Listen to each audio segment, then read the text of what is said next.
함께 봉독할 하나님의 말씀은 신약성경 누가복음 9장 23절 말씀입니다. 함께 읽겠습니다.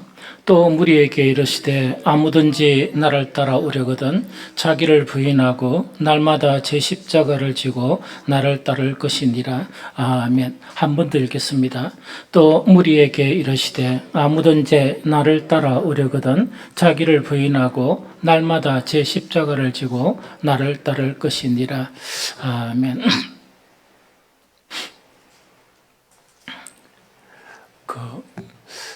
우리가 이제 신앙생활하면서 지난주부터 우리가 이제 계속 생각하는 것이 이 성도가 이제 성도의 길을 가야 되거든요. 그럼 이거는 먼 이야기인가 하니까 우리 성도들을 보고 성경에서는 그리스도인이라고도 이야기하지만 또 하나는 낙원에 이렇게 이야기하거든요. 그럼 낙원이라는 것은 그 현지인이 있다면 현지인이 가지고 있는 그런 삶의 방향이나 생각이나 그거하고 다른 사람들을 낙원이라고 그러거든요. 그래서 참 신앙생활 잘하는 사람은 이 세상 사람들이 이렇게 만약에 흘러가잖아요. 그러면은 그렇게 흘러가는 길을 가지 않고 반대 방향으로 거슬려 가는 사람이 신앙생활 참 잘하는 사람이에요. 그러면 성도들이 참 믿음의 길을 걸어가는 그런 첫 출발이 뭐냐? 그래서 그 출발이 안 되면은 사실은 이제 이 무늬만 이 성도인데 진짜로는 세상 사람하고 동일한 그런 사람이라고 평가받을 수가 없다는 그 이야기죠.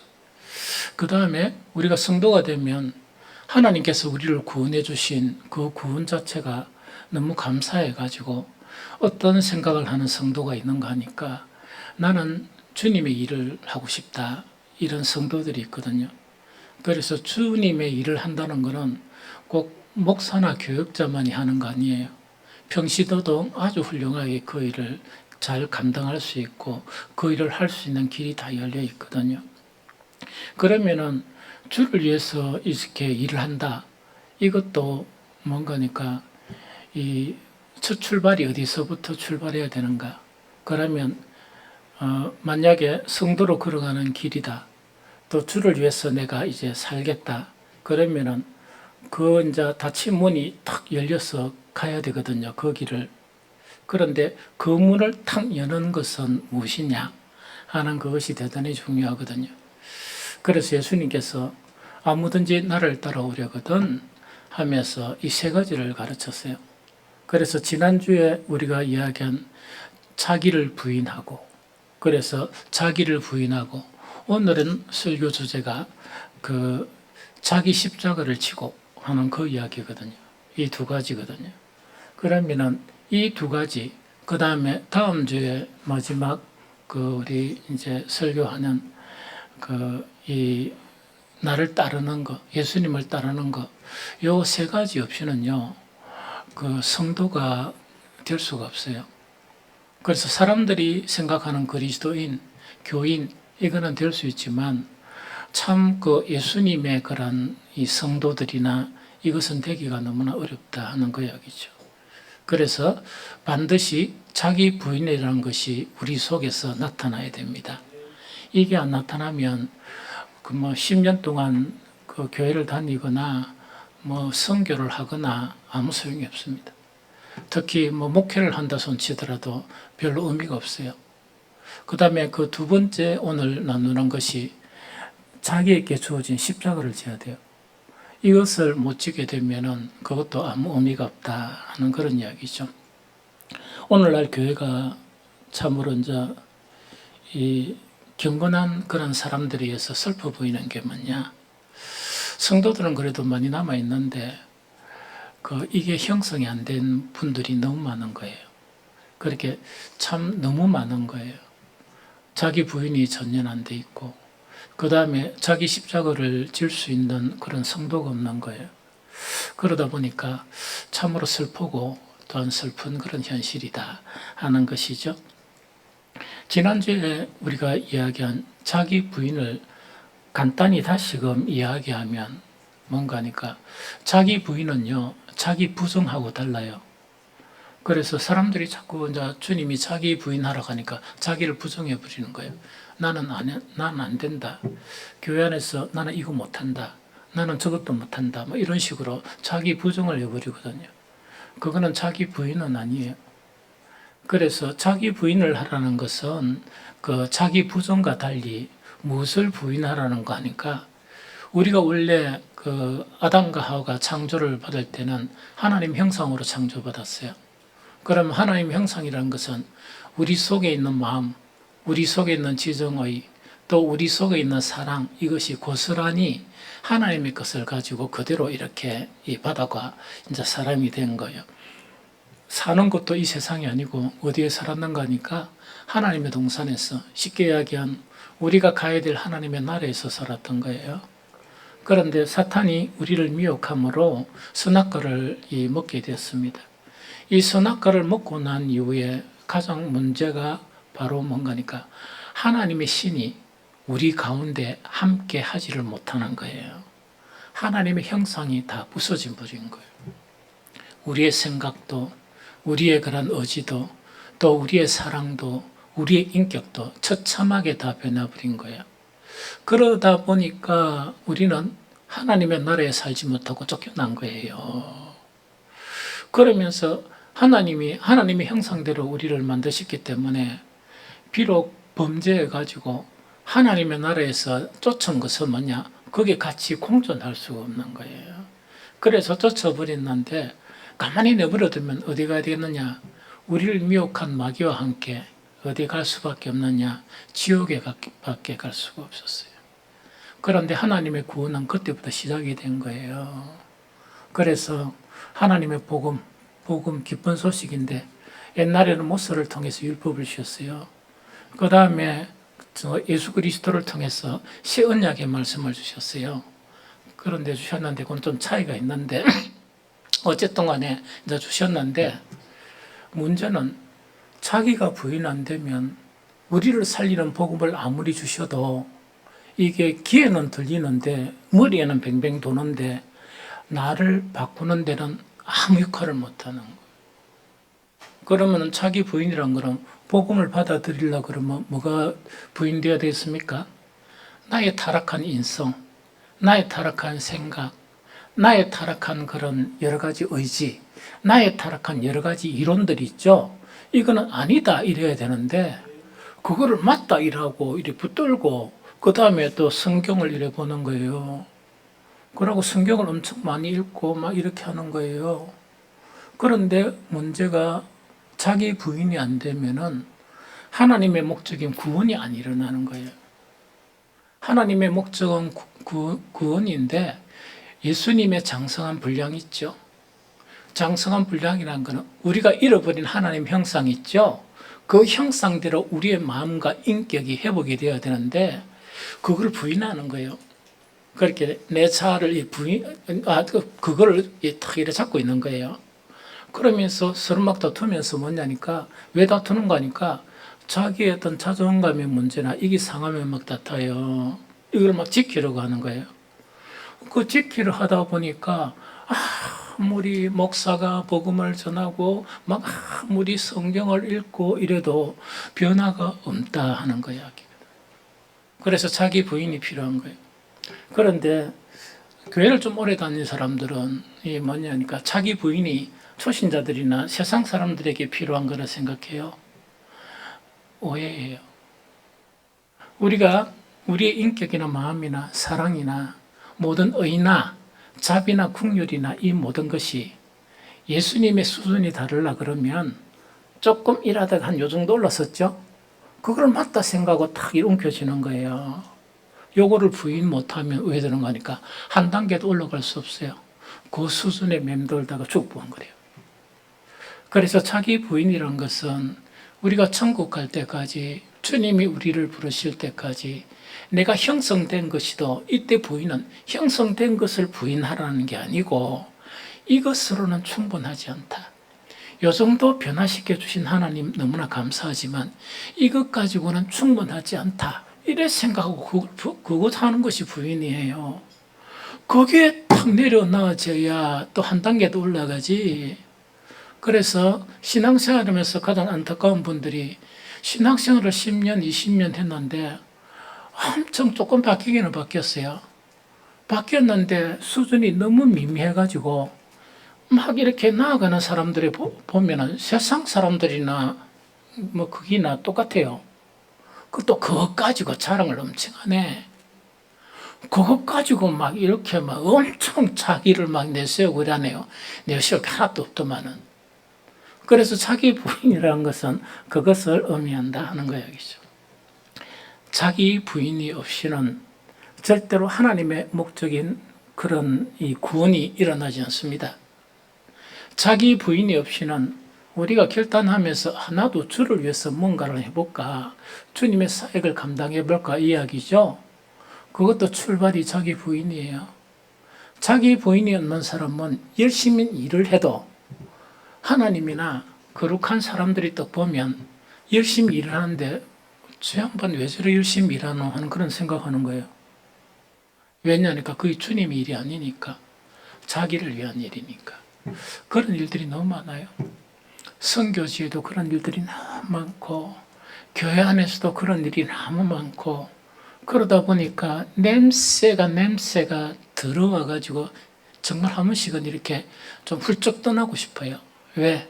그 너무 상한 냄새, 썩은 냄새가 진동하기 때문에. 그래서 자기 부인이 없이는 그런 형상으로 우리가 살게 된다 하는 그 이야기거든요. 그래서 예수님께서 너희가 나를 따라오려거나 따라올라 하느냐, 나를 따라올라 그러면 먼저 네 자신을 부인해라.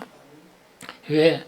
우리 자신을 부인하지 못하면 아무리 주여 주여 소리쳐라도 우리는 한순간이라도 주님이 계신 곳에 못 있어요.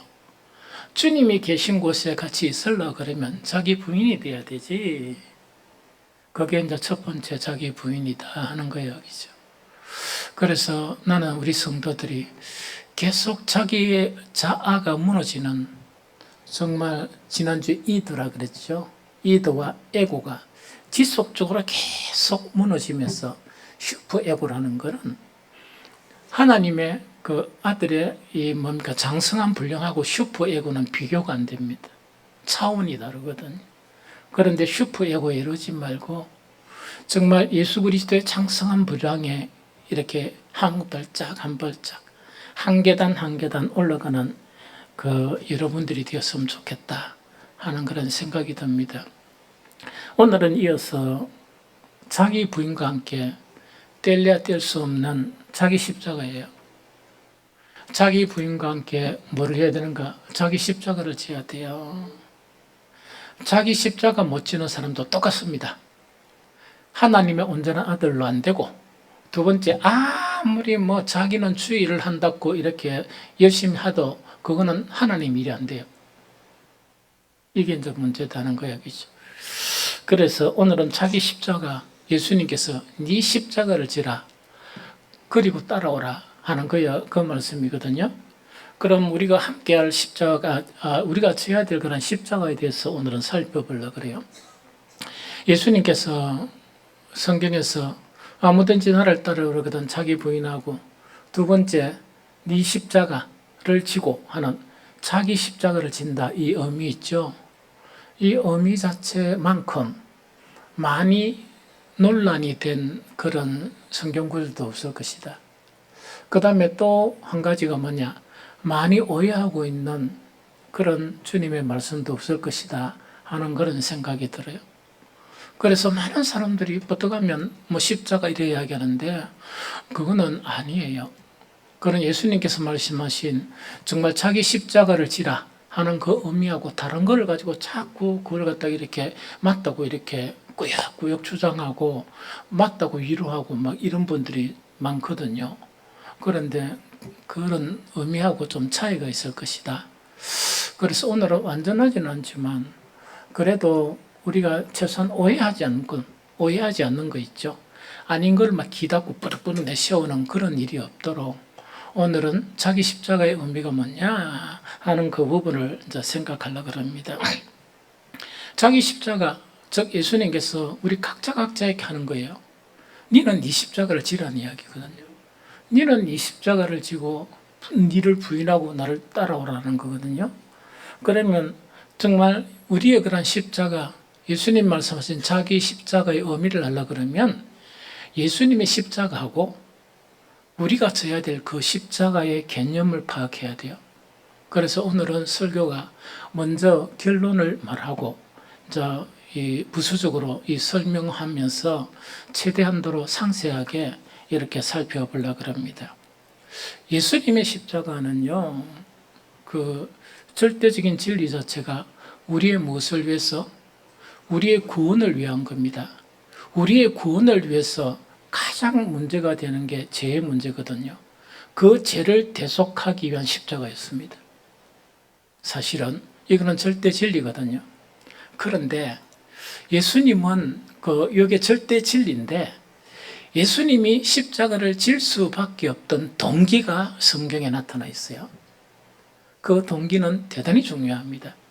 그러면 그 동기 자체하고 우리가 져야 될 십자가하고 유사성이 있기 때문에 그것은 반드시 알아야 된다 하는 그 이야기죠. 그러면 다시 정리하면 예수님의 십자가는 우리의 구원을 위해서 하나님의 은혜의 보좌 앞에 우리가 자유롭게 나아가기 위해서 우리가 어디서든지 하나님을 부를 수 있는 그 길을 누가 열었었다고요? 예수 그리스도의 십자가로 그 길이 열린 거예요.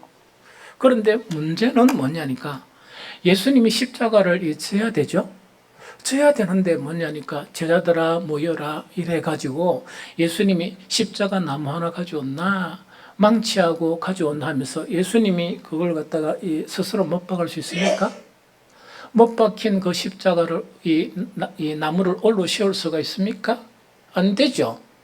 그러다 보니까 이 십자가를 질 수밖에 없는 그런 이 원인, 십자가를 질 수밖에 없는 결정적인 내용이 뭐냐? 이게 대단히 중요해요. 이게 대단히 중요하거든요. 그러면은 이겁니다. 우리를 살리시려고 그 여호와 하나님은 이 세상의 목이거든 참 민족 중에 참 이래 형편없는 민족 하나를 택했는데 그게 이스라엘이에요. 그 아브라함의 후손들이에요. 이 후손들을 택해가지고 뭘 했는가니까 이제 가나안 땅을 이렇게 약속의 땅을 주시면서 정말 모세를 통해서 뭐냐니까 율법을 주신 거예요. 하나님의 말씀을. 그 율법이나 지금 우리 복음이라 하는 거나 원래는 동일한 거였었습니다. 이걸 주셨거든요. 그런데 유대인들이 뭐냐니까 하나님의 말씀을 자기 부인이 안 되다 보니까 또 자기들이 져야 될 그런 고난이 있죠. 이걸 거부하다 보니까 오해되는 거니까 하나님의 순수한 구원의 말씀을 변질시키기 시작했던 거예요. 사람의 교훈으로. 그러다 보니까 그게 율법이 된 거예요. 그러면서 막 연구기관이 많았고 심지어 개청이 엄청 많았어요. 서기관들이 있었는데 서기관들은 연구기관입니다. 바리새인들은 또 그것을 가지고 막 이렇게 살아가면서 우리가 경건하다 이렇게 내세우는 그런 사람들이었어요. 그런데 그 변질된 율법을 가지고는 구원이 안 일어나는 거예요. 하나님의 사람이 안 되는 거예요. 도저히 안 되는 거예요. 그러다 보니까 예수님이 이 땅에 오시기 전에 이미 뭔가니까 예언이 있었는데 이제 놀라운 구원 자체가 나타날 것인데 그 자체가 뭐냐? 새 언약. 이제 율법 이 자체는 이 유대인에 의해서 훼손된 거니까 예수 그리스도를 통해서 정말 사람들을 구원하고 영원한 생명을 주는 그 새 언약 자체가 그게 이제 복음이에요. 새 언약 자체가 이제 오게 되는데 새 언약은 이제는 더 이상 의문, 즉 이렇게 쓰여진 글이 아니고 새 언약 자체는 우리 각 사람의 마음의 신비에 새겨지는 그런 말씀이 될 것이다. 이렇게 예언을 하는 거예요. 그러면서 예수 그리스도는 뭐냐? 예수님의 오심에 대해서 이걸 가장 리얼하게 설명한 것이 뭐냐? 태초에 말씀이 계시니라. 이 말씀이 누구와 함께 계셨다? 하나님과 함께 계셨으니 이 말씀이 곧 하나님이시라. 말씀이 육신에 되어 우리 가운데 거하셨다. 그럼 이거는 무슨 말인가 하니까 옛날에는 하나님의 말씀을 누구를 통해서 모세를 통해서 전달 과정이 있었고 사람들을 통해서 전달 과정을 하다 보니까 이놈의 사람들이 뭐가 되어야 됩니까?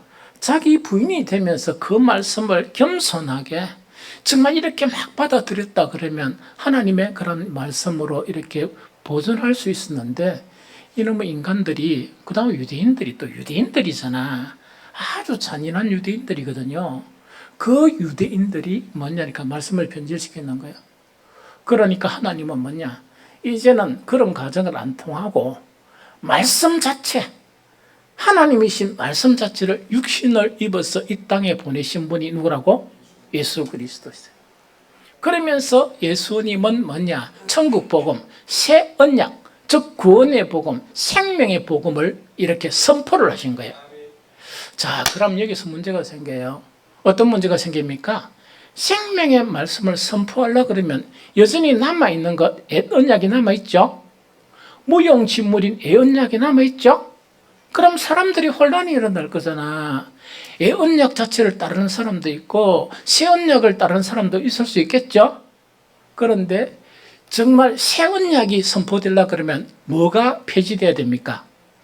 율법이 예수 그리스도의 십자가를 통해서 이제 마감이 된 거야. 폐지가 된 거예요. 그게 십자가의 의미라. 그러면 예수님이 십자가를 지시게 된 근본적인 동기는 어떤 동기인가 하니까 새 언약의 말씀 자체를 선포하고 옛 언약의 이 부질없는 율법을 폐하시기 위해서 뭐를 지시게 됐습니까? 십자가를 지셨다는 그 의미라. 그래서 예수님의 행적에 보면 십자가를 지실 수밖에 없는 행적이라. 자, 예수님이 천국 복음을 가르치면서 옛 언약의 주인공이었던 유대인들 있죠. 서기관들이나 바리새인들이나 사두개인을 보면서 그들의 경건이 뭡니까? 하루에 3번씩 기도하고 일주일에 2번씩 금식 기도하고 그 다음에 이렇게 이 종교적인 그런 구제 사업 있죠. 남을 도우는 거 있죠. 구제 사업을 이렇게 3가지를 했었어요. 그러면서 이 3가지가 경건이라 이렇게 생각했던 거야. 그러면서 정말 이걸 막 했단 말이야. 예수님은 탁 그 앞에서 뭐냐? 외식하는 자들아 하는 거 여기죠. 너희들의 기도나 너희들의 금식이나 너희들의 그 구제 자체는 외식하는 것이다. 하나님하고 전혀 관계없는 것이다. 이렇게 선언을 해버렸습니다. 이거 한 가지만 해도 예수님은 십자가를 질 수밖에 없습니까? 십자가를 피할 수 있습니까? 피할 수가 없지. 그런데 예수님은 여기에 머물르지 않았어요. 그렇게 차츰차츰 이런 선언을 통해서 예수님은 십자가의 길을 가시면서 옛 율법을 폐하시는 거야. 그게 십자가의 길이라. 십자가로 율법을 폐하셨다는 게 그 의미라. 누가 죽여줘야 되지. 누가 예수 그리스도를 십자가에 못 박는 장본인들이 있어야 되잖아요. 그 장본인들이 바로 하나님의 선민, 즉 율법을 이렇게 완전히 이렇게 의미 없게 만드는 그런 장본인들이었다는 거 이야기죠. 두 번째는 바로 뭐를 이야기하는가 하니까, 자, 그 당시에 이제 헤로스에서 이 40년 동안 이 아주 웅장하고 아름다운 뭡니까? 예루살렘 성전 만들었어요. 모든 유대인들은 뭐냐? 모든 성전 자체가 막 성전만 보면 기겁을 하는 거야. 그만큼 모든 마음이 성전을 향하고 있었습니다. 모두 다 성전을 향하고 있었고 디아스포라라고 그러니까 흩어진 유대인들도 뭐냐? 절기가 되면 어디로 모입니까? 그 성전으로 모이는 곳이 정말 하나님을 믿는 그런 신앙의 그런 본거지가 성전이었거든요. 그 속에 모든 것이 다 있었습니다. 모든 사람들이 경건한 사람들이 그 속에서 일을 하고 있었거든요. 예수님은 한마디로 그 성전을 거룩하다고 평가한 게 아니고 도둑의 소굴이다 이렇게 평가해 버린 거예요. 여러분들 이런 말을 듣고 있었던 그 유대인들이 아멘 이렇게 했을까요? 속을 부글부글 끓이면서 예수님을 죽일 방도를 이렇게 구하게 되는 거예요. 그런데 마지막 결정적인 한 가지가 뭔가니까 이 성경에 보면 족보 이야기가 많이 나오거든요. 족보 이야기, 그 다음에 성경에서도 족보 이야기 좀 그만둬라, 막 이렇게 이야기를 하죠. 그럼 족보 이야기가 뭔가니까, 유대인들의 습성이 뭐냐니까, 그 족보 자체가 나는 어떤 족보 밑에 있어야 된다? 아브라함의 밑에 있어야 돼요. 그래서 아브라함의 자손이야. 아브라함이 우리 아버지다. 이렇게 생각하는 것이 그들의 신앙을 지키는 것이거든요. 그런데 예수님은 그들을 향해서 참지 못하고 뭐라 했는가 하니까, 너가 아버지는 아브라함이 아니고 너가 아버지는 마귀니라 이래 버렸거든요. 그러면 그들이 가지고 있는 율법이 있죠. 이걸 완전히 피하신 거야. 그러면서 이렇게 세 가지 그런 사건 자체는 결국은 예수님을 무엇을 지게 만들었다? 십자가를 지게 만든 사건이었다 하는 그걸 알아야 돼요. 그래서 우리는 그 발단이나 그 과정을 통해서 예수님은 십자가를 지시게 되었고, 나중에 의미를 또 알았던 것이 뭐냐, 이렇게 사도들이 구약 성경하고 뒤비 보니까 어떻더라고요? 예수 그리스도의 고난과 십자가는 우리의 죄를 위한 그런 십자가다, 우리의 구원을 위한 십자가다 하는 그것을 알게 됐던 거예요. 그래서 예수님이 지신 그런 십자가는 여러 가지 관점도 있지만 가장 결정적인 관점이 뭐냐, 하나는 우리를 구원하기 위한 우리의 죄의 대속입니다. 그런데 두 번째 뭐냐니까, 이 십자가는 뭐냐니까 새 언약의 복음, 정말 이 복음 자체를 이제 선포하시기 위해서 옛날 뭡니까 이 변질된 복음 있죠, 이 율법, 이거를 폐하셔야 됐습니다. 그거를 어떻게 폐하셨냐? 죽음으로써 그것을 폐하셨습니다. 죽음으로써 그것을 폐하시고 십자가로서 그것을 폐하신 사건 자체가 바로 예수 그리스도의 그런 십자가다 하는 거 여기죠. 그럼 결국은 뭐냐? 예수님이 십자가를 지게 된 원인 자체는 무엇다? 의미 없는 율법을 폐하시고 사람을 살리는 복음을 선포하시기 위해서, 천국 복음을 선포하시기 위해서 지신 십자가다 하는 그걸 우리가 이해해야 돼요. 그러면은 우리한테 예수님은 뭐냐? 너희도 각자가 너희 십자가를 지고 나를 쫓아야 된다, 그 말씀을 하셨단 말이지. 그런데 이게 이제 많은 오해를 불러 일으키는 거예요. 그래서 우리 십자가는 우리가 각자 지는 십자가 있죠. 예수 그리스도의 그런 십자가를 다시 질 필요가 없어요. 그건 온전한 한 번으로 끝납니다. 그것을 그렇게 할 필요가 없거든요. 할 필요가 없고, 우리가 져야 될 십자가는 뭐냐? 하나님의 목적이 우리 구원이잖아. 우리 구원을 위해서 예수님이 선포하신 복음을 따르기 위한, 예수님이 선포하신 생명의 길인, 구원의 길은 복음을 따르는데 정말 이렇게 이 대가를 지불을 해야 될 그 십자가를 의미합니다. 그러면 복음을 따르는데 핍박도 받겠고 여러 가지 고난도 받겠죠. 그걸 극복하라 하는 것 자체가 너희가 져야 될 십자가다는 그 이야기입니다.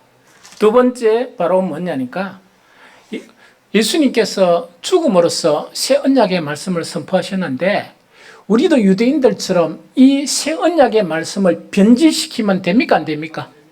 나도 죽고 여러분들이 죽잖아. 그런데 그건 절대로 안 되지만, 가장 슬픈 현실은 뭐냐?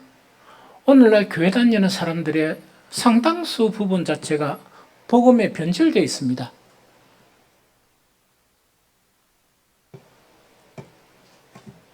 여러분들 생각은 어떤가 모르겠지만 내가 상당수를 했는데 조금 더 많이 하고 싶지만 여러분들이 놀랄까 싶어가지고, 상당수 뭐냐?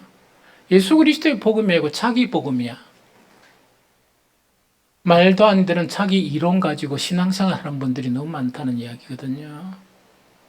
그래서 우리는 이 복음의 진리를 지켜야 됩니까? 안 지켜야 됩니까? 그게 우리가 새벽 기도마다 우리가 합심 기도하는 게 있는데 뭐냐? 이 땅의 교회와 우리 빛과 소금 교회가 진리의 기둥과 터의 사명을 감당해달라고 우리가 부르짖고 소리짓고 있거든. 왜냐니까 진리가 교회 안에서 변질이 되면 교회는 더 이상 교회가 될 수가 없고, 성도는 절대로 성도로 남아있을 수가 없다. 하나님의 구원이 없다는 이야기라. 그런데 오늘부터 한 달 동안 여러분들 속에 있는 비진리를 목사가 하나하나 이렇게 밝혀줄까요? 기절해 보게? 그러지는 않습니다. 왜? 항상 우리는 미혹을 받으니까. 항상 미혹을 받으니까. 그래서 우리가 져야 될 십자가는 뭐냐?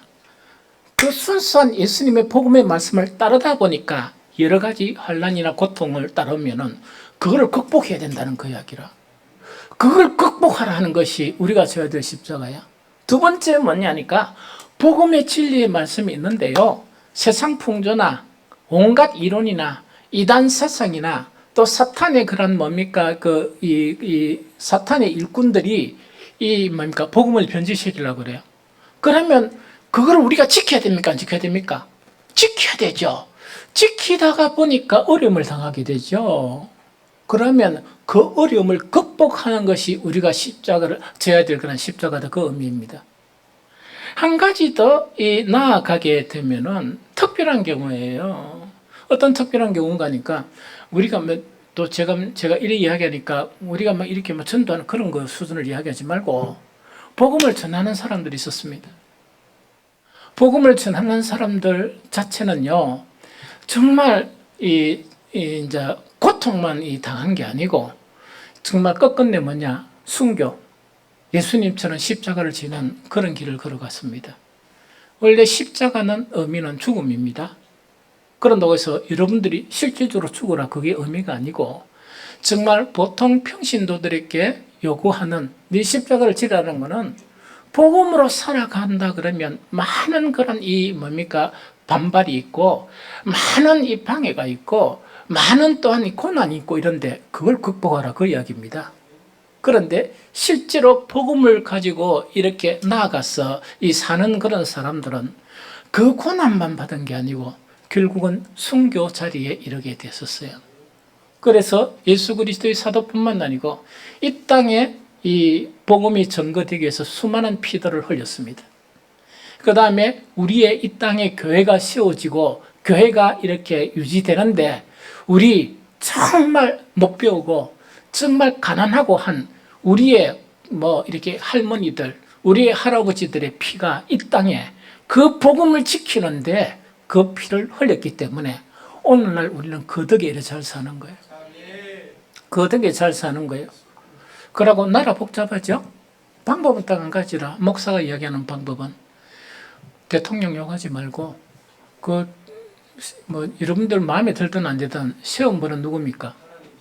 하나님이시니까 욕할 필요가 없고 잘해야 될 긴데 기도만 해주면 되고 맞습니까? 나라가 행복해지려 그러면 교회만 똑바로 쓰면 돼요.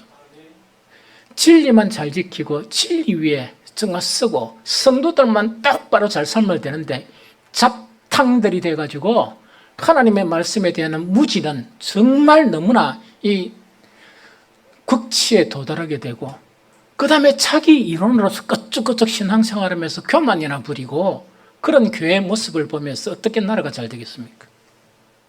그래서 제 십자가를 지라는 것은 뭐냐? 우리가 복음을 따라서 그 길을 걸어가는데 여러 가지 환난과 고통이 당하는데 그걸 고통을 감내해라 하는 것이 이야기입니다. 뿐만 아니고 복음을 지키는 데 대해서 정말 고통을 감내해라 하는 그 자체를 이야기합니다. 그 다음에 그리스도의 그런 사역을 감당하려고 그러면 여러분들을 무엇을 해야 되는가? 죽음을 각오해야 됩니다. 그거 못하면 끄적끄적 한다 소리 하지 마세요. 이게 무슨 말 알겠습니까? 죽음을 각오하고 뭘 해야 됩니까? 하나님의 복음의 말씀을 전해야지. 그런 사람들이 기독교의 그런 역사에서 나타났던 위대한 그런 성경의 인물들이 바로 그것을 이야기한다 하는 그 이야기죠. 그래서 중요한 것은 자기 부인하고 자기 십자가를 지는 것은요, 특별한 사람들에게 강요된 것이 아니고 정도의 차이가 있지만은 모든 성도들에게 예수 그리스도를 따르는 그런 분들은 다 이거는 정말 지켜야 될 그런 내용이다 하는 것 자체를 이야기합니다. 그러면 이 본론을 결론까지 다 이야기했죠. 우리 이해를 돕기 위해서 좀 세부적으로 몇 가지를 더 살펴봅니다. 참 여러분들이 이자부가 싶어서 하는데 오늘 오후에 예배는 없습니다. 오늘은 부습일 모임입니다. 밥 드시고 목사가 이 말 하는 거 알겠죠? 오전 설교가 조금 기니까 이 에어컨 저 온도 좀 더 내려가지고 편안하게 앉아서 졸지 말고 잘 들으시오. 그럼 예수님의 차기 십자가, 우리가 져야 될 차기 십자가에 대한 가르침입니다. 자, 이거는 이제 아까 복음 하니까 이 무시 복음이고 막 이런 생각이 들죠. 그걸 제가 증명을 해드릴게요. 마태, 마가, 누가복음, 콩이 정말 오늘 말씀이 있죠.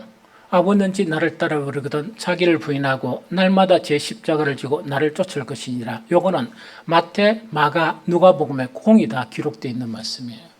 좀 이해가 되죠? 이거는 기록되어 있는 그런 말씀입니다. 그런데 아주 이상하게 뭔가니까 마태, 마가, 누가복음의 공이 정말 왜 우리는 자기를 부인해야 되고 왜 우리는 자기에게 주어진 십자가를 져야 되는가? 그 이유를 다 언급하고 있습니다. 그래서 그 세 복음서에 다 언급하고 있는데 세 가지 읽어봐야 똑같습니다. 똑같으니까 그 한 구절만 우리가 대표해서 읽어보면 누가복음 9장 24절입니다. 함께 읽겠습니다. 시작. 누구든지 제 목숨을 구원하고자 하면 잃을 것이요 누구든지 나를 위하여 제 목숨을 잃으면 구원하리라. 마태복음이나 마가복음 공이 기록되어 있습니다. 그러면 아무든지 나를 따라오거든 자기를 부인하고 날마다 제 십자를 지고 나를 쫓을 것이니라 하고 연이어서 바로 이 말씀을 하세요. 이거는 무엇을 위한 것이가? 우리가 생명을 얻기 위해서고 구원을 받기 위해서라는 그 이야기라. 이해가 됩니까? 정말 복음을 통해서 생명을 얻고 구원을 받기 위해서 그렇다 하는 그 자체의 이유를 설명하는 거예요. 그래서 자기 부인과 자기 십자가를 지는 목적은 생명을 얻기 위함이고 구원을 얻기 위함이다 하는 그 말씀 자체가 그렇게 나타나 있거든요. 그런데 여기서도 보면 아주 중요한 것 자체가 뭔가니까 이 마태하고 마가복음은 있죠. 이 자기를 부인하고 하는 요 말씀을 하기 전에 먼저 뭐 말씀을 하는가니까 너희들이 경계해야 된다. 경계해야 되고 조심해야 된다는 말씀을 이렇게 설명하는 거예요. 설명을 하면서 표현이 조금 달라요. 표현이 조금 다르는데 어떤 건가 하니까 마태복음은 어떻게 되어 있는가 하니까 너희가 이렇게 나를 따르는데 경계해야 될 게 뭐냐? 바리새인과 사두개인의 누룩이라 했는데 그 누룩의 의미는 교훈입니다. 그 교리나 교훈을 조심해야 된다. 이렇게 되어 있습니다. 그런데 마가복음은 어떻게 되어 있는가 하니까 바리새인과 헤롯의 교훈을 조심해야 된다. 이렇게 되어 있습니다. 자, 그러면 봅니다. 우리가 자기를 부인하고 예수님의 십자가를 지는 목적 자체가 결론적으로 이야기했죠. 이거는 무엇을 따르는데 우리가 구원받기 위해서 우리가 생명을 얻기 위해서 복음을 따르는 데 대해서 복음으로서 살아가는데 모든 것들을 조심해라는 이야기죠. 그 다음에 거기에 오는 핍박이나 환난이나 이런 것을 극히 이렇게 잘 감당해야 한다는 그 이야기죠. 그런데 이 이제 두 복음서에는 뭐냐? 그래 하면서 조심해야 될 게 뭐라고? 이 바리새인과 사두개인의 누룩. 바리새인은 그런 경건파를 이야기하고 사두개파는 뭐냐? 이 제사장파를 이야기합니다. 이해가 됩니까? 그럼 그것들도 보면 억수로 좋아 보이거든. 그런데 그 교훈은 따르면 되지 않는다. 조심해야 된다 그 이야기고. 그 다음에 마가가 이야기하는 것 자체 바리새인과 헤롯의 교훈은 세상이 가르치는 교리들입니다. 이게 무슨 말이십니까? 그것을 조심하지 않으면 안 된다 하는 그 자체를 이야기합니다. 이해가 되겠죠? 그거는 인정도 하지 말고 그런 거는 비춰갈 뿐만 아니고 그것은 조심을 해야 된다 하는 그 자체를 이야기합니다. 이해가 됩니까? 그러면 이렇게 하다 보니까 다른 사람들이 하는 거 사두개인이나 또한 이 바리새파나 저것들 나름대로 이는 경건이고 맞다 생각하는데 우리는 뭐랍니까? 아니다 이야기하죠. 그럼 고통이 따르겠습니까? 안 따르겠습니까? 핍박이 따르고 고통이 따르겠죠. 세상 사람들이 뭐냐? 교회를 다니는 건 좋은데 정도껏 해라. 상식적으로 요래는 해야 될 거 아니냐 이러죠. 그걸 갖다가 탁 부인하고 들은 척도 안 하고 교회 이제 계속 복음으로 살면 구박하겠습니까? 구박 안 했습니까?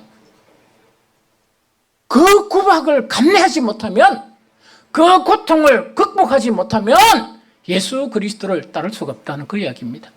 조금 이해가 되겠죠? 그래서 온전히 복음을 위한 것이다 하는 그 자체를 알게 됩니다. 그런데 이제 마음 아픈 게 하나가 있어요. 어떤 마음 아픈가 하니까, 여기서 이 바리새인과 사두개인의 교훈이나 혹은 바리새인과 헤롯의 교훈은 뭐냐니까, 그래도 같이 살아가는 사람들이지만은 이 사회 사람들이잖아.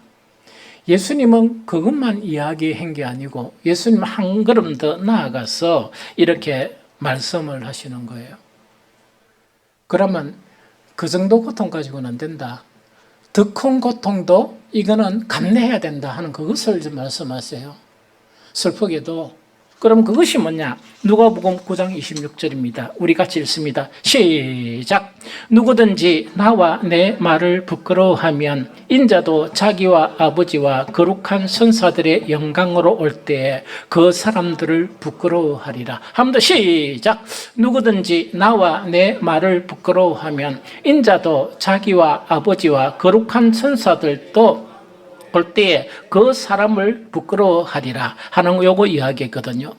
그 다음에 이제 요거 자체를 보면서 그 다음에 더 나아가서 예수님은 뭐냐니까, 네가 진정 미워해야 될 사람, 또한 네 진정의 원수 자체는 세상 사람이다 혹은 네 가족이다. 이게 이제 끔찍한 거예요. 끔찍한 거예요. 그러면 우리의 그런 관계성 속에서 세상 사람이야 조금 이렇게 안 보면 되거든요. 가족은 안 보고 살 수 있습니까? 봐야 되잖아. 나를 낳아준 어머니, 아버지, 또 내가 사랑해야 될 그런 형제, 또 뿐만 아니고 내 가족 자체는 다 그런 상황 가운데 있는 거야. 그런데 내가 복음의 길을 가는데 이 가족이 항상 찬송을 합니까? 그것을 이게 뭡니까? 이 협조를 합니까? 안 그러면 방해를 합니까? 방해를 하고 다툼이 일어나는 거야. 그런데 요즘 젊은이들은 이렇게 이야기하거든. 목사님, 나 교회 노는데 별로 방해 안 하던데요. 똑바로 걸어가봐. 방해 안 하는가? 똑바로 주의 길을 한 걸어가봐. 부모님들이 가만히 있고 형제들이 가만히 놔두는가? 그러면 예수님의 가르침은 한 걸음 더 나아가지고 뗄래야 뗄 수 없는 가족의 정말 복음으로 걸어가는 이제 핍박의 길이 있죠. 좀 그렇다 하면 뭐냐? 그 많은 사람들이 이제 예수님의 복음을 숨겨버리는 거야. 숨겨버리면서 막 이렇게 이제 피하죠. 나는 그걸 원하는 것이 아니고 차라리 뭔가니까 고난을 받는 게 좋다 하는 생각이 듭니다. 이 고난을 받는 것이 너무 좋거든요. 아버지와 딸이 돼서는 조금 이따 다시 한번 더 설명하고.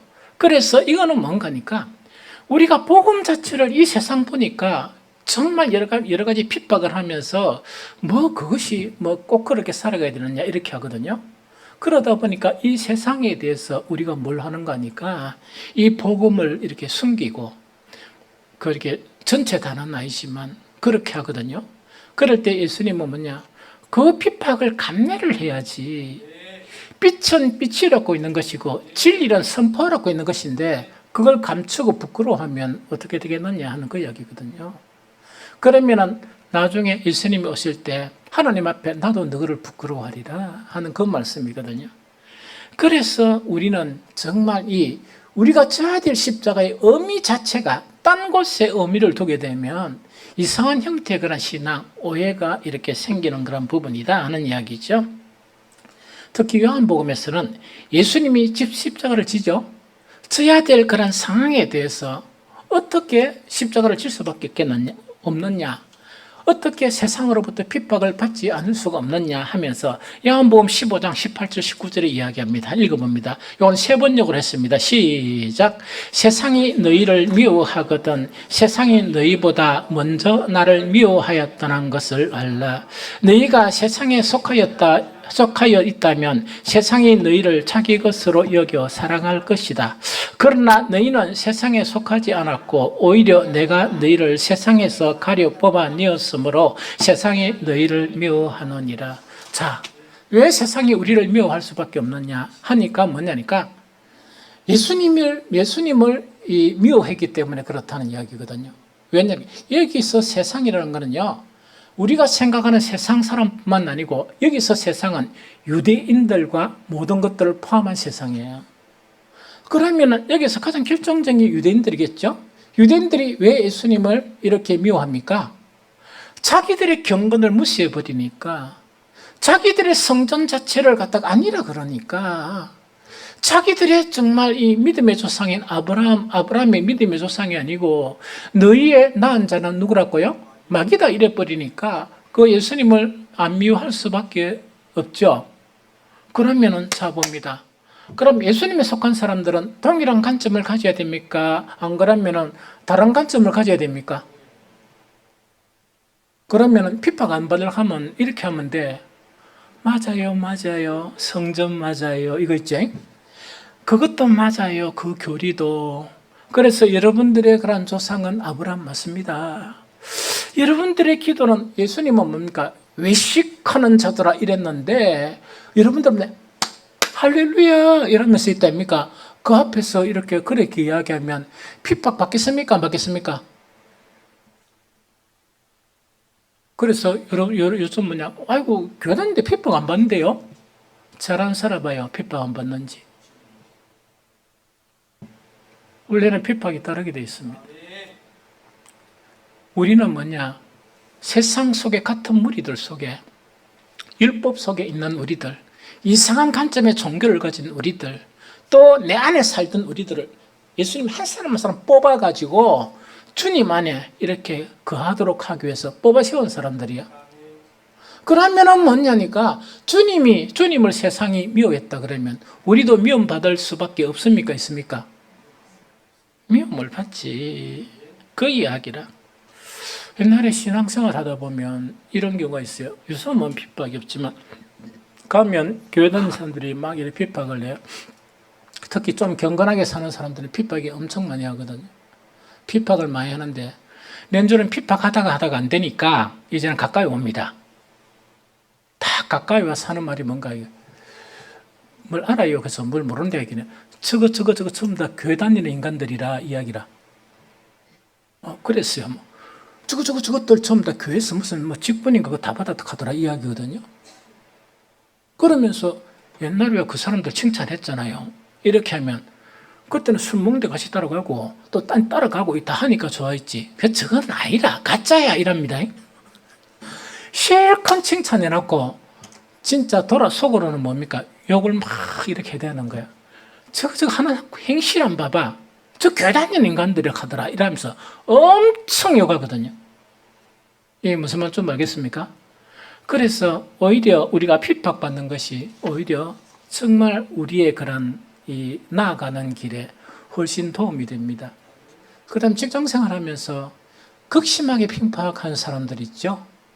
그런 사람들이 나중에 보니까 막 교회는 안 나가도 천주교는 나가고 또 어떤 사람은 뭡니까? 교회는 나가면서 부끄러워 전화하면서 내가 교회는 안 나가지만 천주교는 나가거든? 이런 식으로 묻지도 않은데 이야기합니다. 그리고 어떤 사람은 엄청 이렇게 내가 이래도 되는가 싶어가 보고를 해줍니다. 내가 교회 나가거든? 이래 이야기해요. 왜? 실은 제가 있잖아. 새가 빠지 핍박하니까 좀 미안한지 그걸 갖다가 이실직고를 하는 거야. 그럼 좋습니다. 막 이래가 이야기를 해주거든요. 그래서 정말 우리가 핍박받는 것은요. 참 그리스도인의 길을 따르게 되면 반드시 핍박을 받습니다. 알겠습니까? 그 다음에 이제 져야 할 십자가에 대한 오해와 범위라는 것은 어느 정도까지냐 하는 그거를 이야기합니다. 오해부터 먼저 이야기할게요. 우리가 이제 신앙생활 하면 적지 않은 그리스도인들이 뭐냐니까 막 이렇게 이제 주님께 하소연하면서 뭐냐 주님 정말 내가 너무 억울합니다. 내가 이렇게 너무 핍박을 받고 있습니다. 이렇게 막 기도하는 분들이 있어요. 그 기도가 나쁜 건 아니거든. 그 다음에 어떤 경우에는 이제 사람들하고 이제 교제를 탁 나누면서 이제 보통 어떻게 이야기하는 거니까 이런 일이 있는데 정말 제가 제 아들 십자가라고 생각합니다. 이렇게 이야기하는 사람도 있어요. 그런데 뭐 그렇게 뭐 생각하는 것도 맞겠지. 일부는 맞아요. 그런데 막 주님 앞에 정말 이렇게 내가 이런 고난을 하소연하고 눈물로 하소연하고 하는 것하고 그러고 사람들 관계에서 이런저런 일들을 당해가지고 뭔가니까 이게 내가 져야 될 십자가다 이렇게 말하는 것 중에서요. 예수님이 말씀하신 네 십자가, 자기 십자가를 지라 하는 것하고 개념상 좀 많이 차이가 나요. 주님이 자기 십자가를 지라는 것은 뭐를 위해서? 복음을 위한 거예요. 우리의 구원을 위한 거, 생명을 위한 거고 그분들이 힘들다 하는 거는요. 세상 사람들도 그런 다 힘든 일을 다 가지고 있어. 그거는 뭐냐? 우리가 이 하나님의 동산에 쫓겨나다 보니까 왜 됩니까? 이 땅에는 가시와 은근키가 있죠. 그거는 자연적인 현상이라 이게 무슨 말이겠습니까? 다 그런 고통 속에 살고 뭐 고통 없는 사람 누가 있습니까? 목사 보니까 뭐 고통 없는 줄 압니까? 여러분들보다 고통이 더 많아. 그런데 그 고통들 중에서 뭐 목사니까 복음을 위한 그런 고통도 있어요. 뭐 다소가 있지만은 또 세상 살다 보니까 또 고통도 있겠지. 그럼 그건 구분할 줄 알아야지. 이해가 됩니까? 그래서 이런 오해들이 있다 하는 이야기죠. 그래서 예수님을 따른 이 바울이죠. 바울 자체가 이제 십자가를 이제 지는 그 부분에 대해서 이렇게 언급한 내용이 있습니다. 먼저 성경부터 읽어볼까요? 고린도서 11장 26절 같이 읽어봅니다. 고린도서 11장 26절 자 시작. 여러 번 여행하면서 강의 위험과 강도의 위험과 동족의 위험과 이방인의 위험과 시내의 위험과 강야의 위험과 바다의 위험과 거짓 형제 중에 위험을 당하고 요거는요 앞에 뭐 옥에 갇히고 얻어맞고 막 이런 거 있죠. 굶주리고 하는 거 다 빼고 이 한 구절만 봅니다. 그런데 이 한 구절을 왜 택했는가 하니까 이 한 구절 속에서는 주목해야 될 세 가지가 있습니다. 주목해야 될 세 가지가 있거든요. 그러면 내가 요 구절을 더 읽고 또 세 가지를 찾아볼게요.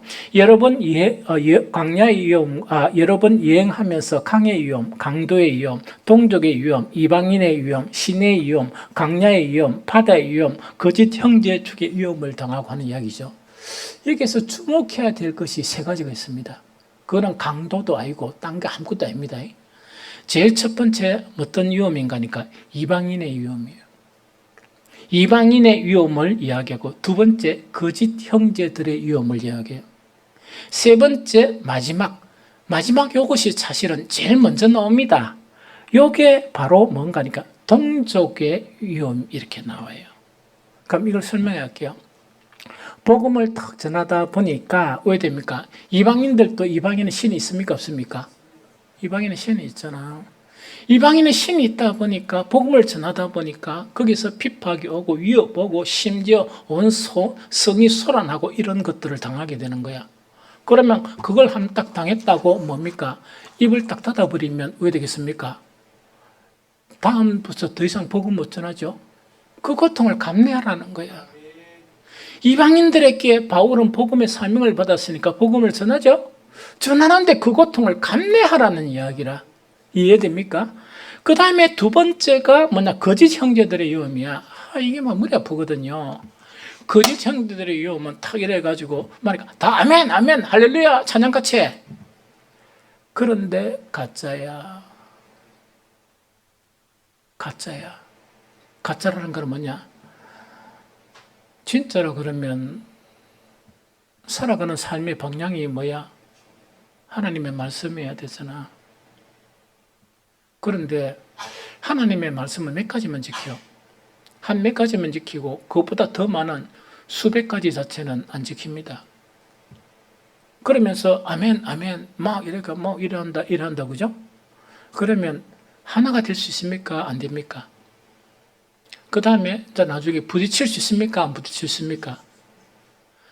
그것이 바로 뭐냐? 거짓 형제들의 위협이야. 성경에는 곳곳이 그게 있습니다. 성경만 있는 게 아니고 오늘날도 있단 말이지. 교회 안에서. 이해됩니까? 세 번째 위협이 뭐냐? 동족의 위협이라. 동족의 위협이라는 거는 아까 이야기한 예수님 경계하는 것 뭡니까? 하나님의 새 언약의 말씀을 뭡니까? 이게 초기 기독교에서 핍박이 일어났던 거는 유대인들이 처음에는 복음을 전하는데 이 회당도 빌려줬거든요. 나중에는 철저하게 응징을 하고 철저하게 방해를 하는 거야. 왜냐니까 율법을 지켜야 된다 이런 거 있죠. 이 무슨 말이겠죠? 그래서 이 세 가지의 위협이 있죠. 이것 자체로부터 우리는 뭐 해야 됩니까? 복음이 변질되거나 복음이 훼손되는 거 있죠. 그걸 지켜야 되는 거야. 그러니까 부작용이 일어납니까? 안 일어납니까? 일어나죠. 고통이 일어나죠. 그걸 감내할 수 있어야 된다. 그걸 감내하지 못하면 안 된다는 이야기거든요. 여러분들 교회 사랑해요?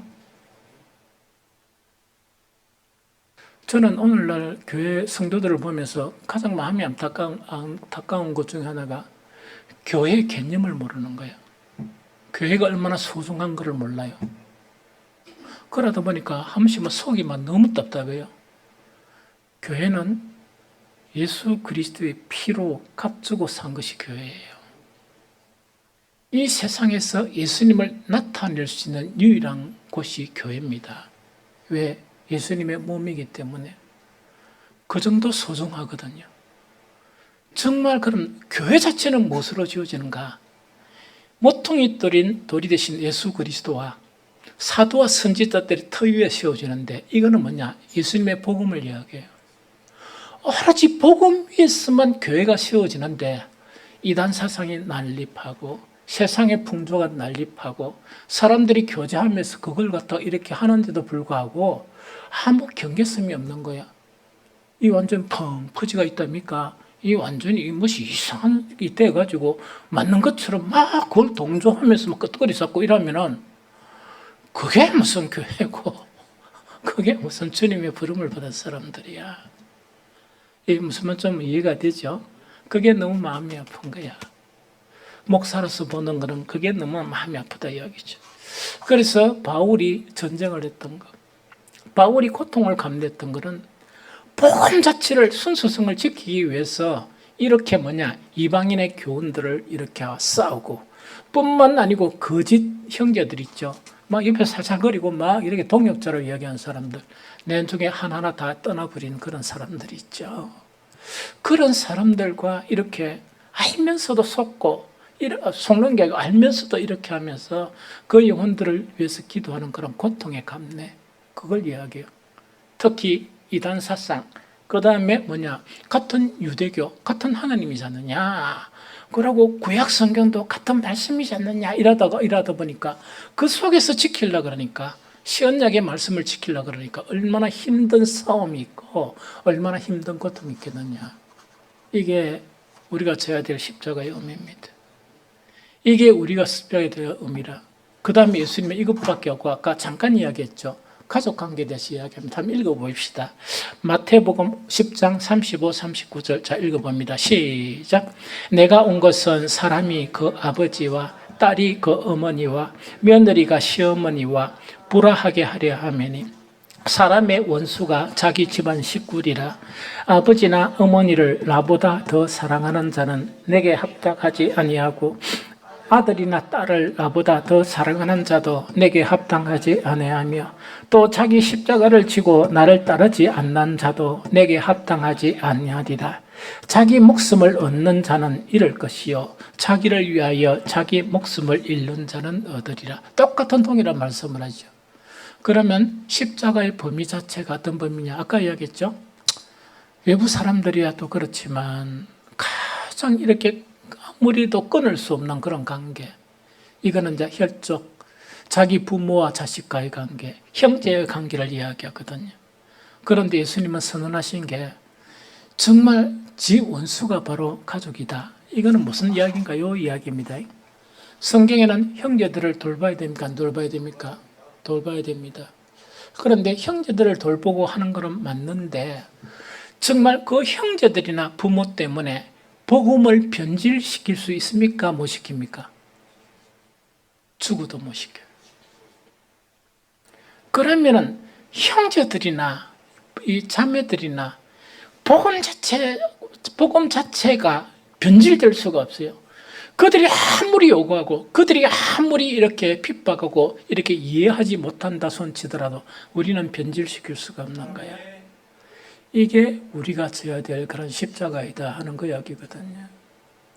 그러다 보니까 어떤 사람들은 뭐냐, 이걸 하나씩 받아들이면서 성경에는 평화가 좋지 않느냐 그 이야기라. 평화, 하나님과의 평화, 사랑과의 평화. 그러니까 이상한 대로 생각하는 거야. 거기 변질된 복음이에요. 평화는 복음 안에서 평화입니다. 평화는 예수 그리스도 안에서 평화입니다. 이해가 됩니까? 가장 아픈 것이 뭔가니까 형제들에 의해서 이렇게 인정을 받지 못하고 계속 복음의 반기를 들면서 핍박하는 그 핍박이 엄청 아픈 핍박이라 그것조차도 감내해야 한다 하는 그 자체를 이야기합니다. 그런데 예수님은 그 십자가의 범위가 이것까지도 정말 감당하지 못한다 그러면 너는 뭡니까? 예수님께 합당한 자자가 되지 못하고 결국은 또 생명을 얻는 그런 길에서 지배될 수 있다 하는 그 자체가 주님께서 가르친 그런 내용입니다. 제가 살아보니까요, 신앙생활 해보니까 옆에 사람들 있잖아요. 가족의 핍박을 통해가 대충대충 넘어가는 사람은요 있고, 안 그러면 그 핍박을 견디면서 또 어떤 데는 다툼이 있고 핍박을 견디고 이러죠. 결과 자체가 이상해요. 그 십자가를 지고 핍박을 견디는 사람은 자기도 구원을 얻고 핍박하던 가족들도 구원에 이르게 되는 거예요. 그런데 이렇게 이제 이 완전 왜였던 간에 이렇게 대충 이렇게 하는 사람은 그 신앙도 보면 이렇게 성숙하지도 않고 그 이렇게 가족들도 끝끝내 이 구원을 얻지 못하는 그런 경우를 참 많이 봐요. 그래서 이게 참 대단하다 하는 이야기죠. 마지막 한 가지만 하고 오늘 마칩니다. 그래도 오늘 좀 일찍 마치는 거네요. 예상보다. 이게 뭐냐? 가장 고귀한 십자가가 있어요. 가장 고귀한 십자가가 있거든요. 자기 신앙을 지키기 위해서 복음을 지키고 또 이 복음을 따르는데 뭡니까? 이 핍박받는 거 있죠? 이걸 위해서 고난받는 것도 대단히 아름다운 것이거든요. 그런데 주님의 사역은 뭡니까? 복음 전파예요. 주님의 사역은 천국 복음을 선포하신 것이고 우리가 주님의 사역을 하는 것은 그 천국 복음을 사람들에게 전하고 가르치고 지키게 하고 믿게 하는 그 행위가 예수 그리스도의 사역입니다. 그런데 어떤 경우에는 뭐냐니까 이 길을 걸어가려고 하는 사람이 있거든. 그런데 이 길은요, 목회자가 된다는 것과 관계없어요. 평신도 중에서 목회자보다 더 이렇게 아름다운 분들이 많아요. 복음을 위해서 살아가는 그런 사람들이 엄청 많았어요. 제가 젊었을 때는 더 많았습니다. 그때는 젊은이들이 그 선교 단체 일하면서 어느 정도인 줄 압니까? 한 가지 예만 들면 뭐냐? 그 시골에서 밥 팔고 논 팔고 소 팔고 해가지고 의대를 보내는 거야. 그래가지고 그 부모들이 기대한 건 뭡니까? 훌륭한 의사가 되는 것이죠. 마지막에 그걸 포기하고 목사도 아닌 것이 전도인의 길을 걸어가는 거예요. 대단하죠. 그런 사람들이 가끔 있었어요. 요새는 눈 떴고 찾아보려고 해도 없어. 유사한 글은 하지만 유사한 선교는 하지만 순수하게 복음의 말씀을 전하기 위해서 그렇게 사는 사람은 없어. 오늘날 많은 사람들이 주를 위해서 구제나 이런 일은 하거든요. 그런데 하나님의 말씀을 가지고 전하는 사람은 없어. 왜냐니까 핍박이 따르거든. 엄청 곤란해지거든요. 그래서 복음을 전하는 사람은 대단히 고상한 사람이에요. 아주 고상한 사람. 복음을 전하는 그런 사람에게 필수적인 것이 바로 뭐냐? 고난입니다. 십자가입니다. 그래서 이 바울이 디모데에게 한 여러 가지 이야기지만 한 구절만 보면 디모데후서 1장 8절을 읽어봅니다. 시작. 그러므로 너는 내가 우리 주를 정언함과 또는 주를 위하여 갇힌 자 된 나를 부끄러워하지 말고 오직 하나님의 능력에 따라 복음과 함께 고난을 받아라. 바울이 옥에 갇혀서 마지막 죽기 전에 이 디모데에게 이렇게 편지를 쓰는 거예요. 내가 복음 전하다가 이제는 말씀을 전하다가 갇힌 자 됐는데 절대로 나를 부끄러워하지 마라. 너도 전도인의 그런 삶을 살아라. 때를 얻든지 못 얻든지 하나님의 말씀을 가르치라. 이렇게 하면서 그 복음과 함께 필수적인 게 뭡니까? 정말 고난을 함께 받으라 하는 것이 바울의 권면이었다 하는 거였죠. 복음을 전한다는 것은 복음으로 사는 것하고 복음을 지키는 것보다 더 숭고합니다. 왜? 내 영혼만 살리는 게 아니고 다른 사람의 영혼을 살리는 아주 숭고한 그런 일이거든요. 그러다 보니까 마땅히 뭐냐? 져야 될 십자가의 분량이 더 큽니다. 때로는 순교를 각오하고 이렇게 살아가야 한다 하는 거 이야기입니다. 이거는 뭐냐니까 영혼의 소중함과 우리 구원과 생명의 소중함을 알기 때문에 자기의 목숨을 바쳐가면서 왜 이미 자기는 영원한 생명을 가졌기 때문에 다른 사람의 생명을 살리기 위해서 그것을 이렇게 하는 거예요. 좀 이해가 됩니까? 그만큼 져야 될 그런 십자가 고통이 많습니다. 우리 이렇게 국수전도 하거든요. 하는데 복음의 말씀을 전하는 사람은 소수예요. 그런데 딱 전하다 보면 언들 막 다투고 싸우거든요. 왜냐니까 막 싸우기도 하고 읽으라 하니까 요거 읽으세요 하니까 어떤 분이 화를 팍 내면서 네가 읽어라 막 이런 식으로 해요. 그 일은 아무것도 아니고 막 이래가 이 함시 그런 일이 벌어져요. 그래서 국수만 대접하면 절대로 그런 일은 없습니다. 너무 고마워요. 국수에다가 뭐 이렇게 딴 한 개 더 붙여두면 너무 고마워지. 아무도 핍박 안 합니다. 그런데 핍박은 언제부터 시작되느냐? 복음의 말씀을 전하는 거예요. 복음의 말씀을 전하니까 니도 잘났나? 나도 잘났다. 왜 내가 나간 몇 살인데 내 뭐 읽으라 카노? 이거 있죠? 그럼 그때는 이야기하면 돼. 우리 목사가 그래 시켰어요. 이러면 돼. 그럼 그게 목사한테 다 들어와. 그럼 내가 이제 설명을 해주면 되는데 그것도 안 하고 그 목사 지키려고 목사 지나가는데 이야기 안 하는 거라. 고자질 안 하고 막 이래 뭐 하는데 막 내가 보니까 나는 못 하겠더라고. 그러면서 다음에 또 하고 하거든. 그리고 온갖 욕을 다 얻으면서 일하거든. 그게 십자가입니다. 십자가를 내려놓으려고 그러면 복음 못 전합니다. 십자가를 내려놓으려고 그러면 한마디의 그런 성경 구절도 전할 수가 없다 하는 것 자체를 이야기합니다. 이제 결론으로 말씀드립니다. 하나님의 형상대로 우리를 하나님 만드셨는데 그 하나님을 우리가 배반했거든요. 그 배반한 우리를 살리려고 예수 그리스도를 통해서 옛날 언약 있죠. 유대인들이 말아먹은 율법이 있죠. 그걸 피해버리시고 폐하는 과정 속에서 예수님은 십자가를 지시는 거예요. 그 십자가, 아픈 십자가를 지시면서 우리는 죄로부터 자유롭게 된 거예요. 그러면서 예수님은 우리에게 생명의 길, 구원의 길을 새 언약의 말씀을 통해서 열어주셨습니다. 그러면 우리는 어떻게 해야 되는가? 내 부인이 없이는 새 언약을 받아들일 수가 없습니다. 그것뿐만 아니고 정말 새 언약대로 살고자 하면 반드시 핍박이 따르게 돼요.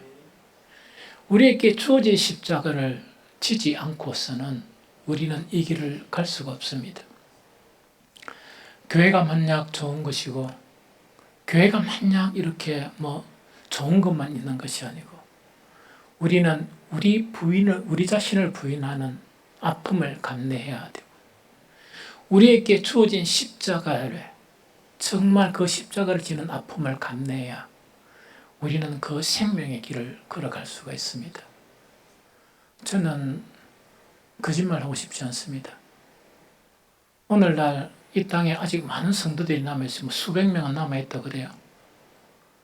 목사가 보기에는 대단히 위험한 사람들입니다. 왜?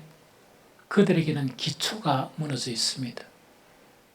자기 부인이 없이 자기 주장이 너무 강해요.